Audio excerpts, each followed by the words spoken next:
Violence നല്ലതുണ്ട്, ഫസ്റ്റിനേക്കാളും കിടിലമായിട്ട് വയലൻസ് സെക്കൻഡിനകത്തുണ്ട്. പക്കാ ബ്രൂട്ടൽ പടം. വയലൻസ് എന്നൊക്കെ പറഞ്ഞാൽ ഇമ്മാതിരി വയലൻസ് സൂപ്പർ പടമായിരുന്നു. വയലൻസ് അതിഗംഭീരം.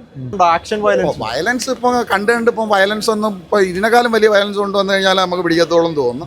ഇത്ര ഡയറക്റ്റ് ആയിട്ട് ഇലക്ഷൻ അത് ഹെൽപ്പ് ചെയ്യും, അത്രേ ഉള്ളൂ. മേളി അതിൽ കുറച്ചുകൂടെ ഒരു പെട്രോൾ ഒഴിച്ചു കൊടുത്ത് അങ്ങനെ ഇരിക്കും, ആ ലെവലിലാണ് പോയിക്കുന്നത്. പൊളിറ്റിക്കലി എതിരാണെങ്കിലും ആസ് ആൻ ഇന്ത്യൻ നമ്മളെ പടം കാണുമ്പോൾ നമുക്കൊരു എനിക്ക് അത്ര മേളിലായിട്ട് തോന്നിയില്ല, പക്ഷെ കൊള്ളാം. ഇത് കണ്ട പടം. അതെ അങ്ങനെ ആയാലും പറയാം. Welcome back. അപ്പോൾ ബോളിവുഡിന്റെ തലവര മാറ്റിയ ഇന്ത്യൻ സിനിമയിലെ തന്നെ മോസ്റ്റ് സെലിബ്രേറ്റഡ് മൂവികളിൽ ഒന്നായ ദുരന്തറിന്റെ the most awaited second part Dhurandhar the revenge അങ്ങനെ റിലീസിന് എത്തിയിട്ടുണ്ട്. അപ്പോൾ ഫസ്റ്റ് പാർട്ടിന് മുകളിൽ നിൽക്കുന്ന സർപ്രൈസും സംഭവമൊക്കെയാണോ സെക്കൻഡ് പാർട്ട് നമുക്ക് കണ്ടിറങ്ങി ഓടിച്ചുകൊണ്ട് ചോദിച്ചു നോക്കാം. അപ്പോൾ നേരെ ദുരന്തർ ദ റിവഞ്ച് റിവ്യൂലേക്ക്. എൻ ക്രെഡിറ്റ് കാര്യമൊന്നും ഉണ്ടായിരുന്നില്ല, അത് പടം സൂപ്പർ, ഒന്നും പറയാനില്ല. നമ്മള് ഒരു ബെഞ്ച് മാർക്ക് വയലൻസ് ആക്ഷൻ എന്നൊക്കെ പറയാം. വയലൻസ് നല്ലതുണ്ട്, ഫസ്റ്റിനേക്കാളും കിടിലമായിട്ട് വയലൻസ് സെക്കൻഡിനകത്തുണ്ട്. അതുപോലെ തന്നെ ഫുള്ള് ആക്ഷൻ പാക്കാണ്, സൂപ്പറാണ്, ഒന്നും പറയില്ല. അൺപ്രഡിക്റ്റബിൾ ആയിട്ടാണ് ക്യാരക്ടർ പോയത്, പ്രതീക്ഷയില്ല ഇങ്ങനെ ഒരു ഇത്. ലാസ്റ്റ് ഒരു സാധനമുണ്ട്, അത് പൊന്നു മോനെ, അത് കണ്ടു തന്നെ അറിയേണ്ടതാണ്. പുള്ളിയുടെ മുമ്പിൽ രൺവീർ സിംഗ് ഒന്നും സ്പൈ അല്ല പുള്ളിയുടെ മുമ്പിൽ, അത് സിനിമ ആണ് മനസ്സിലാവും. സർപ്രൈസ് വെച്ചിട്ടുണ്ട്, അത് അന്യായ ഒരു സാധനമുണ്ട് ഏറ്റവും അവസാനം. ഇല്ല ഞാൻ ബുക്ക് ചെയ്തിട്ടുണ്ട്, അതിന്റെ ഒരു ചെറിയൊരു സാധനം ഇറങ്ങിയായിരുന്നല്ലോ അബുവിന്റെ, അത് കണ്ടപ്പോ ഒന്ന് താപ്പോട്ട് പോയ ഒരു ഫീൽ. സബ്ടൈറ്റിൽ ഒരു പ്രശ്നമായിരുന്നു, കുറെ ഒന്നും മനസ്സിലായില്ല. അടിപൊളിയായിട്ടുണ്ട്, നല്ല പിന്നെ ആക്ഷൻസ് ഒക്കെ ഒരുപാടുണ്ട്, ഗൺ ഫൈറ്റും കാര്യങ്ങളും എല്ലാം നല്ല രീതിയിൽ വന്നിട്ടുണ്ട്. എനിക്ക് തോന്നുന്നു ഫസ്റ്റിനെക്കാളും കുറച്ചുകൂടെ അടിപൊളിയായിട്ട് വന്നിട്ടുണ്ട്. കുറെ ടിസ്റ്റ് ഉണ്ട്, ഫുള്ള് സ്പൈയുടെ കളിയാണ്, സംഭവമാണ്. അപ്പൊ ഒട്ടും എക്സ്പെക്ട് ചെയ്തില്ല. അല്ല, കുറെ ടിസ്റ്റ് ഉണ്ട്, നമ്മൾ പ്രതീക്ഷിക്കാത്ത കുറെ ടിസ്റ്റുകളുണ്ട്, നമുക്ക് പിടിയേറാത്ത കുറെ ടിസ്റ്റുകളുണ്ട് പടം. അത് നേരിട്ട് വരുന്ന കാണുന്നവർക്ക് അതൊരു എന്റർടൈൻമെന്റ് ആയിരിക്കും. നമ്മൾ ക്യാരക്ടേഴ്സ് ഒക്കെ വെച്ചിട്ടുണ്ട്, പുതിയ സർപ്രൈസ് ക്യാരക്ടർ അങ്ങനെ പറയാൻ. നല്ലൊരു ബെഞ്ച് മാർക്ക് ആക്ഷൻ അതിനകത്ത് അക്ഷയ് ഖന്ന ഉണ്ടായിരുന്നല്ലോ, അപ്പൊ അക്ഷയ് ഖന്നയുടെ കുറവ് ഈ പടത്തിനകത്ത് നല്ലതുപോലെ വരുന്നുണ്ട്. ഇതിനകത്ത് അർജുൻ രാംപാൽ തന്നെയാണ് ഫുള്ള് കൊണ്ടുപോയിരിക്കുന്ന പടം. ഓക്കെ, വയലൻസ് ഒക്കെ ഒരു ബെഞ്ച് മാർക്ക് എന്ന് പറയാനുണ്ടോ? ആക്ഷൻ വയലൻസ് ഇപ്പൊ കണ്ട് ഇപ്പം വയലൻസ് ഒന്നും ഇപ്പൊ ഇതിനേക്കാളും വലിയ വയലൻസ് കൊണ്ടുവന്നു കഴിഞ്ഞാൽ നമുക്ക് പിടിക്കത്തോളം തോന്നുന്നു. വയലൻസ് ഒക്കെ ഉണ്ട്, ഭയങ്കരമായിട്ടുണ്ട്, പാൻ ഇന്ത്യൻ ലെവലിൽ. ഇതും 10,500 കോടി പഴയ പടം പോലെ തന്നെ കളക്ട് ചെയ്യും. വെയിറ്റ് ചെയ്തിരുന്നതാണ്, ഭയങ്കര ഹൈപ്പോട് കാണാം. തീർച്ചയായിട്ടും ഒരു കുറച്ചെങ്കിലും രാജീവ് സിംഗ് നമ്മുടെ ഉള്ളി ഉണ്ടെങ്കിൽ പറയുന്ന ഡയലോഗ്സ്, ആക്ഷൻ ഒന്നും ഞാൻ പറയുന്നില്ല, ഡയലോഗ്സ് ഒരു അത്രയും അഡ്രിനാലിൻ റഷാണ്. ഭയങ്കര റോ വയലൻസ് ആണ്. രൺവീർ സിംഗിന്റെ കോൺട്രവേഴ്സി ഫസ്റ്റില് ആ ഒരു പ്രൊപ്പഗണ്ട ആ ഒരു ജസ്റ്റ് മൂവിയായിട്ടും കാണുക, അത് തീർച്ചയായിട്ടും ഒരു പൊളിറ്റിക്കൽ സൈഡ് കൂടെ കാണുക. എനിക്ക് പ്രത്യേകിച്ച് അങ്ങനെ മോശമായിട്ട്. അപ്പൊ ഫസ്റ്റ് പാർട്ടിൽ നിർത്തിയ ആ ഒരു ഫയർ തന്നെയാണ് ഇതിലും. അതിന്റെ മേളി അതിൽ കുറച്ചുകൂടെ ഒരു പെട്രോൾ ഒഴിച്ചു കൊടുത്ത് അങ്ങനെ ഇരിക്കും, ആ ലെവലിലാണ് പോയിക്കുന്നത്. രൺവീർ സിംഗിന്റെ ആക്ടിങ് ഒരു രക്ഷയില്ല, നമ്മൾ എടുത്ത തന്നെയാണ്. മീൻ ഓരോ എക്സ്പ്രഷൻസും എല്ലാം അത്രയ്ക്ക് ഡീറ്റെയിൽ ആയിട്ട് കാണുമ്പോൾ പോലും നമുക്ക് ടോട്ടലി പ്രതീക്ഷന് മുകളിൽ ഒരു എക്സ്പീരിയൻസ് എന്ന് പറയാൻ ഉണ്ട്. ഫസ്റ്റിനെക്കാട്ടും കിട്ടില്ല. വയലൻസ് ആണ് മെയിൻ. വയലൻസ് അതിഗംഭീരം എന്ന് വെച്ച് കഴിഞ്ഞാൽ ഭയങ്കര വയലൻസാണ്. ഫസ്റ്റിനെക്കാട്ടി നല്ല വയലൻസ് ഈ പാട്ടിലുണ്ട്. ഓക്കെ, എല്ലാവർക്കും വർക്കാവും. നാളെ തൊട്ട് ദുരന്തർ തന്നെ ആയിരിക്കും.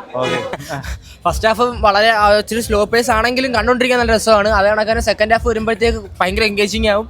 പിന്നെ എന്താ പറയണ്ടേ, 4 മണിക്കൂർ പടം ഉണ്ടെങ്കിലും നമുക്ക് ആ ഒരു ലാഗ് അടിക്കത്തില്ല, നല്ല പെർഫെക്റ്റ് ആയിട്ട് പടം അങ്ങ് വെക്കുള്ളൂ. ഫസ്റ്റിന് മുകളിൽ നിൽക്കുന്ന ഒരു എക്സ്പീരിയൻസ്, ഫസ്റ്റിന് മുകളിലോട്ട് തിയേറ്റർ എക്സ്പീരിയൻസ് നിൽക്കുമെന്ന് വെച്ച് കഴിഞ്ഞാൽ എനിക്കതായിട്ട് ഫീൽ ചെയ്തിട്ടില്ല, പക്ഷേ പിടിച്ചിരിക്കുന്നുണ്ട്, നല്ലൊരു രീതിക്ക് പിടിച്ചിരിക്കുന്നുണ്ട്.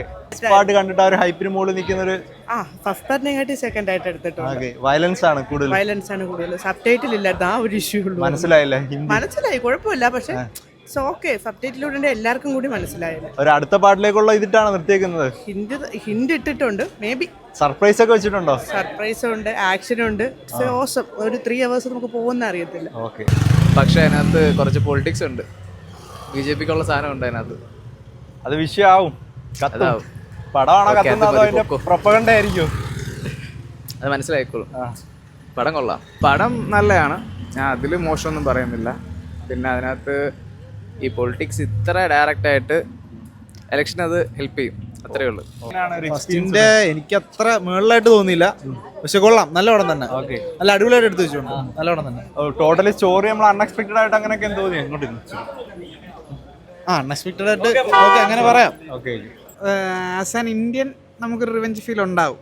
എന്നുവെച്ചാൽ പടം ഇപ്പോൾ ഈ പറഞ്ഞ കണക്ക് ഒരു പ്രൊപ്പഗൻഡ ഫിലിം തന്നെയാണ് സത്യത്തിൽ. അപ്പോൾ അതിൻ്റെ ഒരു പൊളിറ്റിക്കൽ ആസ്പെക്റ്റ് ഒക്കെ എടുത്തു കഴിഞ്ഞാൽ അതിനോടൊക്കെ നമ്മൾ പൊളിറ്റിക്കലി എതിരാണെങ്കിലും ആസ് ആൻ ഇന്ത്യൻ നമ്മൾ ആ പടം കാണുമ്പോൾ നമുക്കൊരു എന്താ പറയുക ഒരു സാധനം കുറേ അടുത്തൊക്കെ എന്നാൽ കുറച്ചെടുത്തൊക്കെ ഒരു പൊളിറ്റിക്കലി അജണ്ട എങ്ങനെ അവർ കറക്റ്റായിട്ട് പോർട്രേ ചെയ്തിട്ടുണ്ടോ അത് കണക്ക് പോർട്രേ ചെയ്തിട്ടുണ്ടോ അവർ ഉദ്ദേശിച്ചത് എന്താണെന്നുള്ള അതൊരു നമുക്ക് ആർക്കായാലും മനസ്സിലാവും. ഫസ്റ്റ് കാണുമ്പോൾ തന്നെ നമുക്കത് മനസ്സിലാവും. അങ്ങനെ നോക്കുകയാണെന്നുണ്ടെങ്കിൽ കുറച്ച് കാര്യങ്ങളുണ്ട്. അതുപോലെ തന്നെ നമ്മൾ മറ്റേ ആസ്പെക്റ്റ് ഏതാ നമ്മൾ ചെന്നിട്ട് നമ്മുടെ ഒരു ദേശസ്നേഹം ആ ഒരു സാധനം നോക്കുകയാണെന്നുണ്ടെങ്കിൽ കുറേ കാര്യങ്ങൾ അങ്ങനെയും കൊടുത്തിട്ടുണ്ട്. പിന്നെ എടുത്തു പറയേണ്ട കാര്യം പടം അടിപൊളിയായിട്ട് മേക്ക് ചെയ്തിട്ടുണ്ട്. മേക്ക് ചെയ്തെന്ന് വെച്ചാൽ ഫസ്റ്റിൻ്റെ ഒരു ഡബിൾ ഇരട്ടി സാധനം മൊത്തത്തിൽ നമുക്കൊരു നല്ല തിയേറ്ററിൽ ചെന്നിരുന്നാൽ പക്കായിട്ട് തിയേറ്റർ എക്സ്പീരിയൻസ് കിട്ടും. അമ്മാതിരി ആക്ഷൻ പാക്ഡ് അതാണ് വയലൻസ് എല്ലാം പക്കായിട്ട് കാണിച്ചേക്കോ. ഒന്നും ഒരു മറയില്ല. പക്കായിട്ട് നമ്മളെ അങ്ങ് എടുത്തും കാണിച്ചേക്കോ. ബ്രൂട്ടലി ഉള്ള സംഭവങ്ങൾ മൊത്തം അവർ നല്ല രീതിയിൽ എടുത്തു വെച്ചിട്ടുണ്ട്. അത് കണക്ക് ഫ്ലാഷ് ബാക്ക് സീനാണ് ഇത്. അത് ഫസ്റ്റിൻ്റെ വെച്ച് നോക്കുകയാണെന്നുണ്ടെങ്കിൽ നമ്മൾക്കത് ആ സംഭവത്തിലോട്ട് എത്താൻ എന്തൊക്കെ കാരണങ്ങളുണ്ട് അതെല്ലാമാണ് കാണിച്ചേക്കുന്നത്. ഓരോ ഇയേഴ്സ് പറഞ്ഞു പോകുന്നുണ്ട്. അതിനോടൊപ്പം തന്നെ പൊളിറ്റിക്കലി ഉള്ള നമുക്ക് കറക്റ്റായിട്ട് ഇയർ പറയാതെ തന്നെ ഒരു അജണ്ട പക്കായിട്ട് കൊടുത്തിട്ടുണ്ട്. അജണ്ട വെച്ച് തന്നെയാണ് പടം ഫോളോ ചെയ്തേക്കുന്നത്. പക്ഷെ അതോടൊപ്പം തന്നെ നമുക്ക് ഒരു സാധനം കിട്ടും. അത് നല്ല രീതിയിൽ റെക്കോർഡ് തൂക്കുക എന്നുള്ള ഫസ്റ്റ് കുറച്ചും കൂടെ ഒരു ഹുക്കുണ്ട് ആ പടത്തിനകത്ത്. അത്രയും ഉണ്ടോയെന്ന് ചോദിച്ചാൽ എല്ലാം വെച്ച് നോക്കുകയാണെന്നുണ്ടെങ്കിൽ ഇല്ല. എന്നാൽ പടം ബ്രില്യൻ്റ്ലി മേക്ക് ചെയ്തിട്ടുണ്ട്. അതായത് പക്കായിട്ട് മേക്ക് ചെയ്തിട്ടുണ്ട്. അടിപൊളി മൂവി, എല്ലാരും കണ്ടിരിക്കുന്ന മൂവിയാണ്. അടിപൊളി മൂവിയാണ്. വയലൻസ് ആണ് ഇഷ്ടം? വയലൻസ് എല്ലാം നമുക്ക് മനസ്സിലാവുന്ന ഒരുപാട് കാര്യങ്ങളുണ്ട്. അടിപൊളിയാണ്. ബ്രോ പടം കൊള്ളായിരുന്നു, അടിപൊളിയായിരുന്നു. 4 മണിക്കൂറുണ്ടെങ്കിലും വെർത്താണ് പടം. സൂപ്പറാണ്. പൈസ കൊടുക്കുന്ന പൈസക്ക് വെർത്താ പടം. അടിപൊളി പടം. ആക്ഷനൊക്കെ എങ്ങനെ ഉണ്ടായിരുന്നു? അടിപൊളിയായിരുന്നു. വയലൻസ് എന്നൊക്കെ പറഞ്ഞാൽ ഇമ്മാതിരി വയലൻസ്. സൂപ്പർ പടമായിരുന്നു. ഫസ്റ്റ് പോലെ തന്നെ കത്തും ഉറപ്പാ. ഫസ്റ്റിനെക്കാളും കത്തും. അത്രയ്ക്ക് ഇടില്ല. സ്റ്റോറിയും സ്റ്റണ്ട് ആയാലും എല്ലാം അടിപൊളി. രൺവീർ സിംഗിന്റെ ക്യാരക്ടർ എങ്ങനെ ട്വിസ്റ്റും സർപ്രൈസും ഒക്കെ വെച്ചിട്ട് അതൊക്കെ വെച്ച് നോക്കുമ്പോഴത്തേക്ക് ഒന്നും പറയാനില്ല. നല്ല രസമുണ്ട്. നൈസാണ്. കിടിലമായിരുന്നു. അവസാനം വരെ നല്ല കിടിലുമായിട്ട് ക്വാളിറ്റി കിടിലുമായിട്ട് മെയിൻറ്റെയിൻ ചെയ്ത് തന്നെ കൊണ്ടുപോയി. കിടിലമായിരുന്നു പടം. ക്യാരക്ടർ പ്രതീക്ഷിക്കാത്ത എന്തെങ്കിലും ട്വിസ്റ്റ് ടേൺസ് ഒക്കെ വെച്ചിട്ടാണോ അതോ ക്യാരക്ടർ അതേ ഫയർ തന്നെ ഉണ്ട്? ചെറിയതുണ്ട്. ഞാൻ ഒന്നും സ്പോയിലർ ഒന്നും പറയുന്നില്ല. ഉണ്ട്. പ്രതീക്ഷിക്കാത്ത കുറച്ച് സംഭവങ്ങളുണ്ട്. സർപ്രൈസ് ഉണ്ട്. പക്ക ബ്രൂട്ടൽ പടം. പക്ക സർട്ടിഫിക്കറ്റ്. ഫസ്റ്റ് ഹാഫിൽ അക്ഷയ് ഖന്ന പോലെ ഇത്തവണ വില്ലന്മാരോ ഒക്കെ ആരെങ്കിലും ഉണ്ടോ? റൺവീർ ഷോ അതാണ് പടം. ധൈര്യമായിട്ട് കിടില. പക്ക തിയേറ്റർ ധൈര്യമായിട്ട് കാണാം. 100% വന്ന് ധൈര്യമായിട്ട് കാണാം. അതിനൊരു സെൻസേഷൻ എന്നൊക്കെ ആവാൻ പറയുന്ന രീതിയിലുണ്ടോ? ഫസ്റ്റ് പാർട്ടിന്റെ സെയിം ടെംപ്ലേറ്റ് പിടിച്ചാണോ അതോ ഡിഫറെന്റ് ആയിട്ട് എന്തെങ്കിലും? കിടിലമായിട്ട് എടുത്തോണ്ട് ബ്രോ. വന്ന് കാണും എല്ലാവരും. സ്പോയിലർ ആയിട്ടൊന്നും പറയുന്നില്ല. വന്ന് കാണാം. തീർച്ചയായിട്ടും കൊടുത്ത പൈസക്ക് കൃത്യമായിട്ടുണ്ട്. എന്തെങ്കിലും വിവാദമൊക്കെ ഉണ്ടാവാനുള്ള സാധനമൊക്കെ വെച്ചിട്ടുണ്ടോ? വിവാദം ഉണ്ടാവുമെന്ന് ചോദിച്ചു കഴിഞ്ഞാൽ ചാൻസ് കുറവാണ്. പിന്നെ വെച്ചിട്ടുണ്ട്. ചാൻസ് ഇല്ല. ചാൻസ് ഇല്ല എന്തായാലും. റിവെഞ്ച് ആണ് കണ്ടിറങ്ങുമ്പോ ഒരു ഇല്ല. റിവെഞ്ച് അല്ല, ഒരു സ്പൈ മൂവിയാ. സ്പൈ മൂവി നല്ലപോലെ എടുത്തു വെച്ചിട്ടുണ്ട്. നല്ലൊരു നമ്മുടെ ഇന്ത്യക്കാരൻ ഉണരുമോ ഉള്ളില്?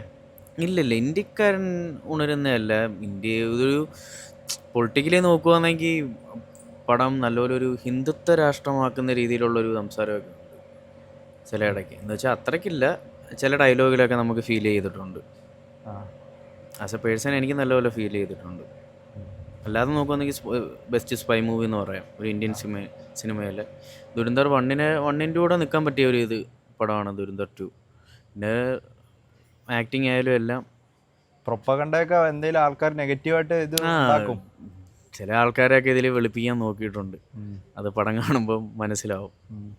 പക്ഷെ പടം എന്ന രീതിയിൽ എൻഗേജിങ്ങും അത് പടം എന്ന രീതിയിൽ നല്ലപോലെ കാണാൻ പറ്റും. വയലൻസ് ഉണ്ട്, ഫൈറ്റിന് ഫൈറ്റ്, എല്ലാം കൊണ്ടൊരു എല്ലാം ഇമോഷണലി നല്ലൊരു കണക്ട് ആവുന്ന പടമാണ്. ബാധിക്കുമോ സിനിമയെ? അത് കേരളം ബഹിഷ്കരിക്കാൻ ഇറങ്ങും ആരെങ്കിലും ഒക്കെ? ബഹിഷ്കരിക്കാനൊന്നും ഇറങ്ങത്തില്ല. Story telling and screen play നല്ലതാണെങ്കിൽ പടം കണ്ടിരിക്കാൻ പറ്റും. പിന്നെ മറ്റേ കേരള സ്റ്റോറി പോലത്തുള്ളൊരു പ്രൊപ്പഗൻഡ ഫിലിം കൊണ്ടുവന്നിട്ട് കാണിച്ചിട്ട് ഇതാണ് കേരള സ്റ്റോറി എന്ന് പറഞ്ഞു കഴിഞ്ഞാൽ ഒരിക്കലും ന്യായീകരിക്കാനൊന്നും പറ്റുന്നൊന്നുമില്ലല്ലോ. ഇത് പ്രൊപ്പഗൻഡ പടം. അതെ, അങ്ങനെ ആയാലും പറയാം. ഇനി കാണുന്ന പ്രേക്ഷകർ ഹിന്ദി അറിയാമെങ്കിൽ കുറച്ചുകൂടി മനസ്സിലാവും. നമുക്ക് സബ് ടൈറ്റിൽ ഇല്ലായിരുന്നു. ഹിന്ദി അറിയാവുന്നവർക്ക് കുറച്ചുകൂടി വ്യക്തമായിട്ട് മനസ്സിലാവും. പിന്നെ ട്വിസ്റ്റുകളുണ്ട്. ഫസ്റ്റിൻ്റെ അത്രയും ഒരു ഹൈപ്പ് കിട്ടാൻ ചാൻസ് ഇല്ല. കാരണം എന്ന് വെച്ച് കഴിഞ്ഞാൽ നമ്മൾ ആദ്യത്തെ ഒരു ഇത് കണ്ടിരിക്കുമല്ലേ, ഫസ്റ്റ് കണ്ട് നമ്മളൊരു ഇതിലിരിക്കുമല്ലോ, ഒരു ത്രില്ലടിച്ചിരിക്കുമല്ലേ. അപ്പോൾ ആ സെക്കൻഡ് കാണുമ്പോഴത്തേക്കിന് അത്ര ഒരു ഹൈപ്പ് കിട്ടുന്നില്ല. പക്ഷേ വിഷ്വൽ വൈസ് എല്ലാം കൊള്ളാം, വിഷ്വൽ എല്ലാം എടുത്തു വെച്ചേക്കുന്ന എല്ലാം ഭംഗിയായിട്ടുണ്ട്. ഇതിൽ ഇങ്ങനെ ഭയങ്കര കട്ട് ആക്ഷൻ പാക്ഡ് ആയിട്ടാണ് പോകുന്നത്, അല്ല സ്റ്റോറി ടെല്ലിംഗ് ഇമോഷൻ കുറച്ച് ഇമോഷനായിട്ട് വരുന്നുണ്ട്, കുറച്ച് ഇമോഷൻ കയറി വരുന്നുണ്ട്, സ്റ്റോറി ഉണ്ട്, ബാക്ക് കാണിക്കുന്നുണ്ടല്ലോ അവരൊരു ഏതാ നമ്മുടെ പൂർവ്വകാലം കാണിക്കുന്നുണ്ട്, ഫ്ലാഷ് ബാക്ക് എല്ലാം വരുന്നുണ്ട്.